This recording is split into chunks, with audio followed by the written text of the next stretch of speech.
আসসালামু আলাইকুম রহমতুল্লাহি ওবরকাতুহু। সম্মানিত দর্শক, আমরা শৈশবে রাক্ষস এবং খোক্কস এই গল্প শুনিনি এরকম লোক খুব কম আছি, নাই বললেই চলে। আমাদের চাচা চাচি, দাদা দাদি, নানা নানি থেকে শুরু করে মা খালা যারা আছেন, আমরা বায়না ধরতাম রাক্ষস এবং খোক্কসের গল্প শোনানোর জন্যে। আবার আমরা শৈশবে যে গল্প শুনেছি ঠিক একই গল্প আবার আমাদের সন্তান সন্ততি, আবার আমাদের ইতিমধ্যে যাদের নাতিপুতি হয়েছে আমরা তাদেরকে ঘুম পাড়ানোর জন্য একই গল্প বলে থাকি। তো রাক্ষস এবং খোক্কস এটা বলতে কি বোঝায়, এটা নিয়ে আমার আসলে কখনোই ওরকম প্রশ্ন হয়নি, কিন্তু আজকে ভিডিও করতে গিয়ে মনে হলো আরে বাবা, রাক্ষস সম্পর্কে তো আমার একটা পোর্ট্রেট আছে, যে এগুলো সব মানুষকে খেয়ে ফেলে, অদ্ভুত এক প্রাণী, বড় বড় দাঁত, চিবিয়ে চিবিয়ে মানুষের সব কিছু খেয়ে ফেলে, এমনকি একেবারে একটা মানুষকে আস্ত গিলে খাওয়ার মতো ভয়াবহ অবস্থা তার রয়েছে। এবং সেই রাক্ষসের মধ্যে আবার নারী রাক্ষস আছে, পুরুষ রাক্ষস আছে। তো পুরুষ রাক্ষসরা প্রায়ই যেটা হয়, গরু খেয়ে ফেলে, ছাগল খেয়ে ফেলে, মানুষও খায়, পুরুষ মানুষদেরকে খায়।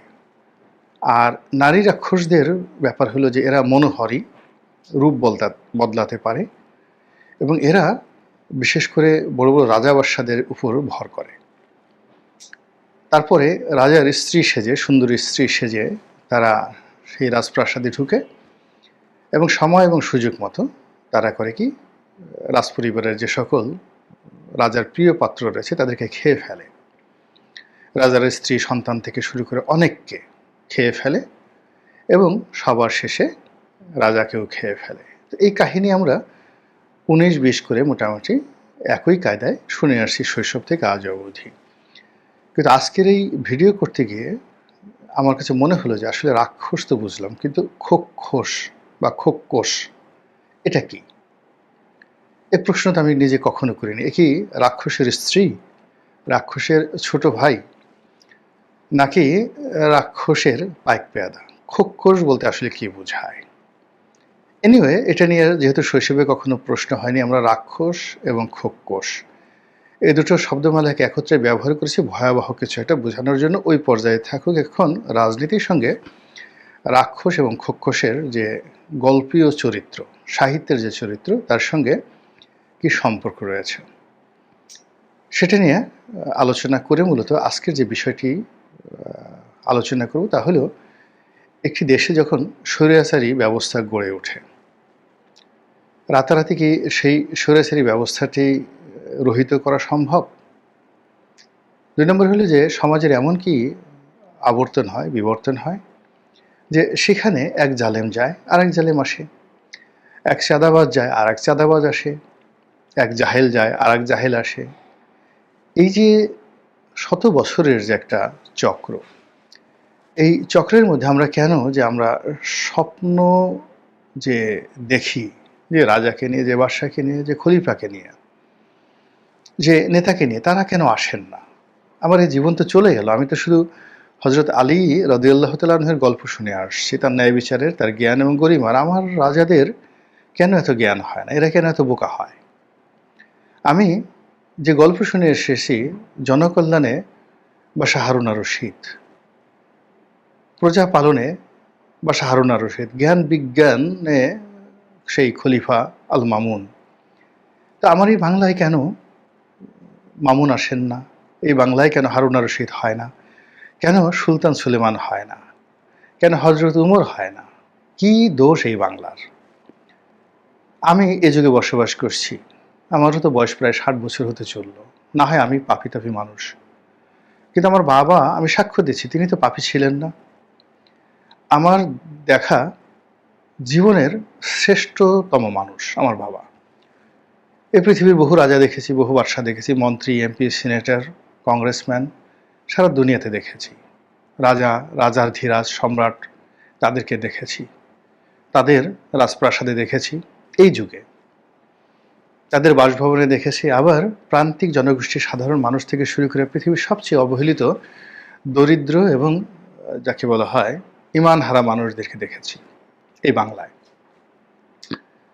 তো এত মানুষের মধ্যে বারবার শুধু কেন আমার বাবার পোর্ট্রেট আমার কাছে চলে আসে? তিনি তো প্রচলিত শিক্ষায় আমার মতো এতটা শিক্ষিত ছিলেন না, কিন্তু তার 7টি সন্তান, আমরা 7 ভাই। তো এই সবাইকে তিনি ঢাকা বিশ্ববিদ্যালয়, জাহাঙ্গীরনগর বিশ্ববিদ্যালয়, এখান থেকে সর্বোচ্চ ডিগ্রি অর্জন করার জন্য তার যে প্রচেষ্টা, সেটা তো আমিও পারছি না। আমার সন্তানদেরকে, অর্থাৎ আমার বাবা তার সন্তানদেরকে যে পর্যায়ে নিয়ে গেছেন, আমি এখন পর্যন্ত আমার সন্তানদেরকে তার ধারে কাছেও নিতে পারিনি। তো আমার সেই বাবা, মানে পূবের চার যদি পশ্চিমে উঠে যায়, তাহলে এই পৃথিবীর যত পাপ রয়েছে, পঙ্কিলতা রয়েছে, অসৎ আচরণ রয়েছে, আমাকে মেরে ফেলো, আমি বলতে পারবো না যে আমার বাবার সম্পর্কে আমি তো দেখিনি, শুনিনি। বরং আমাকে যদি পৃথিবীর সমস্ত তথ্যপত্র হাজির করা হয়, আমি বলবো যে না, আমার বাবা নির্লোভ, নির্দোষ, ভালো, মুমিন এবং মুত্তাকি। একই কথা প্রযোজ্য আমি আমার দাদাকে দেখেছি তার জন্য, একই কথা বলতে পারি আমার নানার জন্য। তো আমার বাবার কি এমন পাপ রইল যে তার জমানাতে তিনি কোনো ভালো শাসক পেলেন না? কেন তার জমানাতে তিনি কোনো খলিফা ওমর পেলেন না? আমার দাদার কি হলো যে সে ব্রিটিশ জমানা থেকে, বা নানার কি হলো, তারা কেন কখনো কোনো ভালো শাসক পেলেন না? তো আজকে 2025, যদি 1925 এই 100 বছরের ইতিহাস ধরি, সেই 100 বছরের ইতিহাসের মধ্যে বাংলা স্বস্তিতে ছিল, সুন্দর ছিল, শান্তিতে ছিল। আমি তো এরকম কোনো নজির দেখছি না। আমাদের পাপ কি? এই জমিনের পাপ কি? এখানে কেন বারবার রাক্ষস খোক্ষস আসে এবং বারবার স্বৈরাচারী পয়দা হয়? এই বিষয়গুলো নিয়ে আলোচনা করব। প্রথমে বলে নেই যে আমরা যে রূপকথা রাক্ষস এবং খোক্ষস, তাদের যে ভয়াবহ চরিত্র, সেই ভয়াবহ চরিত্রের চেয়ে নির্মম এবং নিষ্ঠুর চরিত্র হলো রাজনীতিতে যদি কেউ রাক্ষস হয়ে যায় কিংবা খোক্ষস হয়ে যায়, সে শুধু একটা মানুষকে গিলে খায় না। আপনি চিন্তা করুন যে এই রাজনীতিতে যখন ইলিয়াস আলী, বিএনপির নেতা, তাকে গুম করা হলো, কিংবা যখন নারায়ণগঞ্জের 7 মার্ডার করা হলো, কিংবা ঢাকা বিশ্ববিদ্যালয়ের মহাসিন হলের সেই যে কুখ্যাত কোহিনূর হত্যা, সিরাজ শিকদার হত্যা, কিংবা কর্নেল তাহেরের যে ফাঁসি, এরকম সব জমানাতে শহীদ নূর হোসেনের হত্যাকাণ্ড, সেলিম দেলোয়ারের হত্যাকাণ্ড, তো এর সঙ্গে আপনি কোন রাক্ষসের তুলনা দিবেন? কোন খোক্ষসের তুলনা দিবেন? কোন ছলনাময় বা ছলনাময়ীর তুলনা দিবেন? ফলে রাজনীতিতে যারা জন্ম নেয়, তারা শুধু মানুষের হাড্ডি, মাংস, রক্ত নয়, মানুষের মল মূত্র আবর্জনা পর্যন্ত তারা খেয়ে ফেলে, গুম করে ফেলে, ভ্যানিশ করে দেয়। রাক্ষস কখনো কারো বাড়ি খেয়েছে, ব্যবসা প্রতিষ্ঠান খেয়েছে, এরকম গল্প আমরা কখনো শুনিনি। রাক্ষস কখনো কোনো মানুষের মনোবেদনার কারণ হয়েছে, মস্তিষ্কের মধ্যে আতঙ্ক ঢুকিয়ে দিয়েছে, এই ঘটনা আমরা কখনো শুনিনি।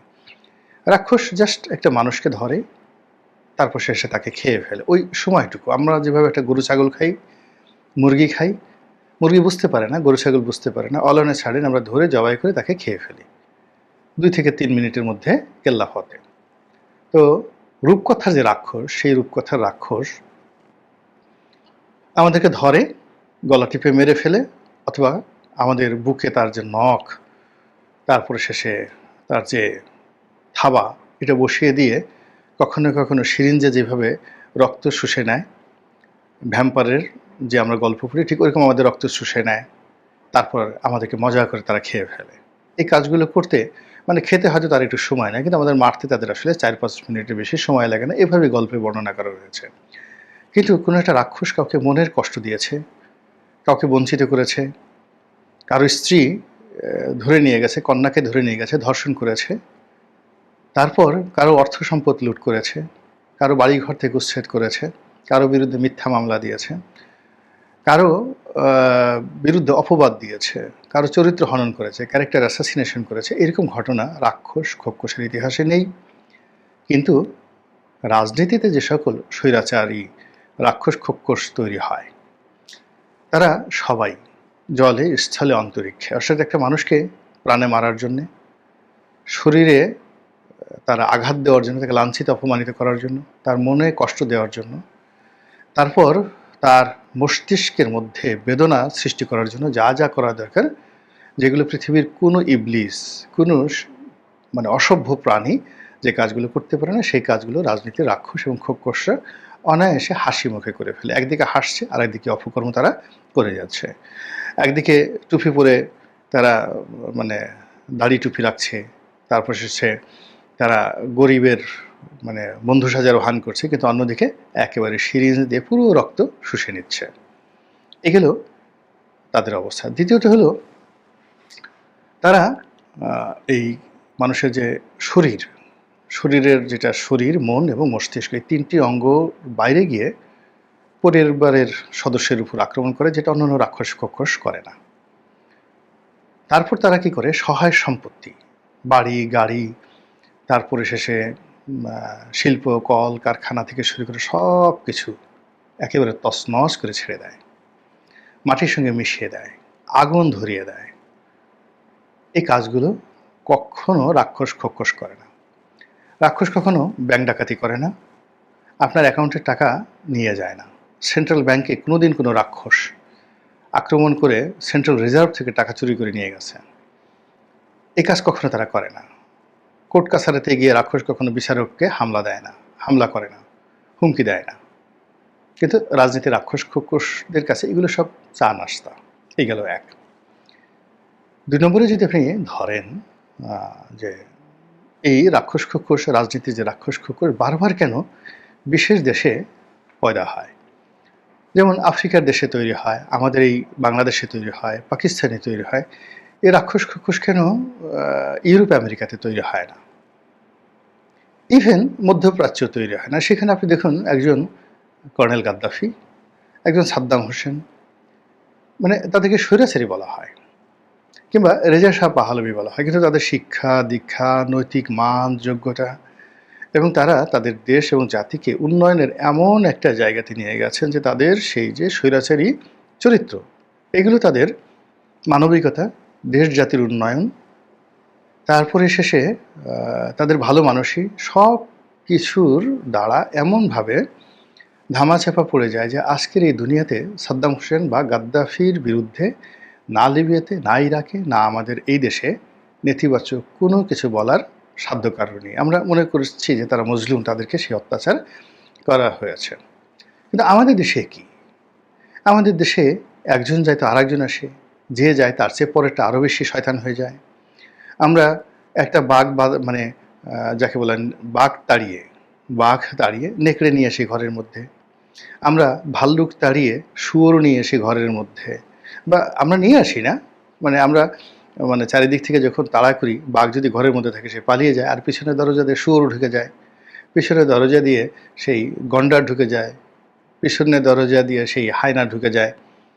এটা কি, কেন এরকম হয়? এটি কি আমাদের প্রকৃতির দোষ, নাকি এটি আমাদের আবহাওয়ার দোষ, মাটির দোষ, নাকি আমাদের চরিত্র, চিন্তা চেতনা, মন মানসিকতার দোষ? আমরা কি আসলে পাপী তাপী? কেননা মহান আল্লাহ রাব্বুল আলামিন বলেছেন যে যে জাতি যেমন, সে জাতির জন্য তেমনই শাসক দেয়া হয়। তো আমি আমার নিজের কথা বললাম যে ঠিক আছে, না হয় আমি বা আমার এই জমানার আমরা খারাপ, আমাদেরকে খারাপ শাসক দেওয়া হচ্ছে, কিন্তু আমার বাবার জমানাতে, আমার দাদার জমানাতে আমি তো একটা খারাপ মানুষ দেখিনি। আমার গ্রামে কোনো খারাপ মানুষ আমি দেখিনি, আমার স্কুলে কোনো খারাপ ছাত্রছাত্রী শিক্ষক দেখিনি। সব দিক যেন মানবিকতায় পরিপূর্ণ। এমনকি আমাদের জমানাতে যে গরু ছাগলগুলো, এগুলোর মধ্যে যে মানে নম্রতা, ভদ্রতা, আনুগত্য, এটা দেখেছি। কোনোদিন কোনো গরু, গৃহপালিত গরু কাউকে গুঁতো দিয়েছে বা কোনো ঘোড়া কাউকে লাথি দিয়ে মেরে ফেলেছে, এটা আমরা দেখিনি, কখনো দেখিনি। এমনকি চারিদিকে কিলবিল করতে বিষাক্ত সাপ, কিন্তু সাপের কামড়ে কয়জন লোক মারা পড়েছে আমাদের ওই জমানাতে? খুব অল্প। কিন্তু এ কোন জমানার মধ্যে পড়লাম, যে জমানায় মানে চারিদিক থেকে শুধু ফণি মনসা, চারিদিক থেকে শুধু ফনাতোলা বিষধর সাপ, চারিদিকে শুধু রাক্ষস এবং খোকস। এসব আমাদের জীবনকে কেন তছনছ করে দিচ্ছে? কেন এরকম হচ্ছে? এই বিষয়ে আমার চেয়ে যারা আরো ভালো জানেন, আল্লাহ যাদেরকে আধ্যাত্মিক শক্তি দিয়েছে, জ্ঞান দিয়েছেন, গরিমা দিয়েছেন, তারা যদি এই বর্তমান যে আমাদের একটা মনস্তাত্ত্বিক বিধ্বংসী অবস্থা চলছে এবং যারা আমরা এই রাক্ষস কক্ষসের অত্যাচার, অনিয়ম, অবিচার, অনাচারে একেবারে তছনছ হয়ে যাচ্ছি, তারা তো অবশ্যই আল্লাহর সাহায্য চাচ্ছি। কিন্তু তার সঙ্গে, সঙ্গে আমাদের প্রবোধ দেওয়ার জন্য আমরা নেতা খুঁজছি, শায়ক খুঁজছি। আমরা সত্যিকার অর্থে আধ্যাত্মিক যে পীর, মাশায়েখ তাদেরকে খুঁজছি। যারা আমাদেরকে স্যার সৈয়দ আহমদের মতো, নওয়াব আলী চৌধুরীর মতো, সৈয়দ আহমেদ বেরেলির মতো আমাদেরকে পথ দেখাবেন, আমাদেরকে আশ্বাস দেবেন। শাহজালাল রহমতুল্লাহ আলাইয়ের মতো, শাহ আমানতের মতো। তারা সবাই কিন্তু মানে প্রথমত সমাজ সংস্কারক ছিলেন, মানুষদের আশ্রয়দাতা ছিলেন এবং পরে ধর্মীয় নেতা। তো এরকম আমাদের এই সমাজে সব ধর্মের জন্য এরকম জ্ঞানী, গুণী, পণ্ডিত হযরত শাহজালাল রহমতুল্লাহ আলাইয়ের মতো লোক দরকার। আসসালামু আলাইকুম রহমতুল্লাহি ওয়া বারাকাতুহু।